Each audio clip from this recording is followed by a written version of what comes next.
सबसे पहले तो मैं यहाँ पर आए हुए सभी मीडिया के जो हजरात हैं उनका शुक्रिया अदा करता हूँ कि अब हमारे एक शॉर्ट नोटिस पर आप लोग यहाँ पर तशरीफ़ लाए।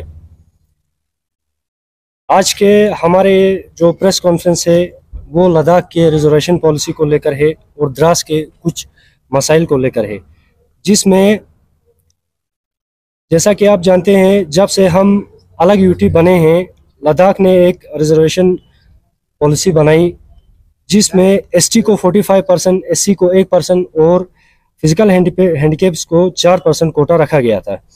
और residence of addicting actual line of control जिसको हम एएलसी के नाम से जानते हैं, जो हमको दिया गया था, हमारे एसटी सर्टिफिकेट को ऐसे ही रखा गया और नया भी बन रहा है। लेकिन हमारा एएलसी जिनके पास था इनके साथ बहुत नाइंसाफ़ी हो रही है, ना इसके पुराने को माना जा रहा है और ना ही नया बन रहा है। वजह ये बताई जा रही है कि जो गांव एएलसी में आते हैं इसको दोबारा इन्वेस्ट किया जाएगा और इसके बाद सर्टिफिकेट दिया जाएगा। इसके बाद अभी तक इस पे कुछ काम नहीं हुआ है, ये बोलकर हमें पिछले 5 साल से टाला जा रहा है, जिसकी वजह से ज़्यादा नुकसान जो है हमारे बॉर्डर एरियाज़ के पढ़े लिखे लोगों को, बच्चों को हो रहा है। जैसे कि द्रास, बटालिक और लेह डिस्ट्रिक्ट में तुरतुक, चंगथंग जैसे इलाके के बच्चों को इसकी वजह से बहुत नुकसान हो रहा है। इसके बाद यूटी का एक ऑर्डर आता है 19/10/2023 को। 3 साल के बाद यूटी नींद से जाके एक कमेटी बनाती है जिस कमेटी को जस्टिस बंसल की निगरानी में जिसका ये काम होता है कि वो एएलसी के एरियाज़ को आइडेंटिफाई करके इस कमेटी को जो है एएलसी के एरियाज़ को आइडेंटिफाई करे। मेरे पास वो ऑर्डर भी है जो इसको बना है, मैं इसकी कॉपी भी मीडिया पे दिखाना चाहूँगा। आप लोग इसको थोड़ा सा लोगों को दिखाएं। इसके बाद इस कमेटी को ये बोला गया कि आप जो है पहले इंटरम रिपोर्ट 3 महीने के अंदर सबमिट करना, जो कि दिसंबर 2023 तक होता है। इस ऑर्डर में ये भी लिखा हुआ होता है कि फाइनल रिपोर्ट 31/3/2024 से पहले सबमिट किया जाए। हमारा सवाल यह है कि रिपोर्ट सबमिट हुआ है या नहीं हुआ है। अगर सबमिट हुआ है तो वो किन लोगों से मिलकर हुआ है, किन लोगों से मिलकर इस जो है रिपोर्ट को बनाया गया, क्योंकि हमारे जहाँ तक हमारी नॉलेज में है हमारे काउंसलर्स, हमारे बीडीसीज, हमारे सरपंच, किसी को भी इसका इल्म नहीं है। अगर रिपोर्ट सबमिट नहीं हो रही है तो इसकी क्या वजह है, क्यों नहीं हो रही है? कहीं इसके पीछे कोई साजिश तो नहीं है? द्रास और दीगर बॉर्डर के लोगों के साथ कोई बड़ी साजिश रची तो नहीं जा रही है?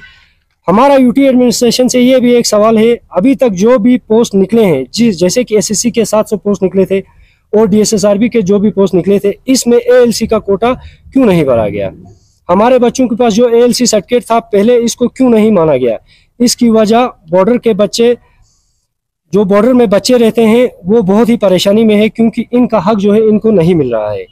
यूटी एडमिनिस्ट्रेशन से हमारी यही मांग है कि आइंदा जो भी पोस्ट यूटी लेवल पे या डिस्ट्रिक्ट लेवल पे निकले, इनमें एएलसी कोटा जिस तरह से रिजर्वेशन रोस्टर में है इसी तरह से आना चाहिए। और हमारी गुजारिश है कि जल्द से जल्द एएलसी सर्टिफिकेट लद्दाख में इशू किया जाए और इसके असल हकदार को इसका हक जो है मिलना चाहिए।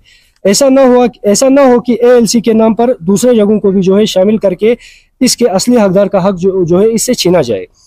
अभी तक एएलसी के एरिया को क्यों नहीं इनलिस्ट किया गया? बॉर्डर तो पहले भी वही था, आज भी वही है।